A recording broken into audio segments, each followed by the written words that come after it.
কাবাঘরের 1 নম্বর বৈশিষ্ট্য হচ্ছে কাবাঘর হলো পৃথিবীর একমাত্র ঘর।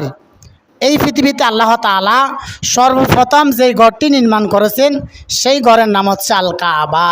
সুবহানাল্লাহ। আল্লাহ রাব্বুল আলামিন কোরআনুল কারীমের 3 নম্বর সূরা সূরাতু আলে ইমরানের 96 নম্বর আয়াতের মধ্যে বললেন, ইন্না আউওয়ালা বাইতিন উদিআ লিন-নাস লাল্লাযী বিবাক্কাতা মুবারাকাও ওয়া হুদাল লিল আলামিন।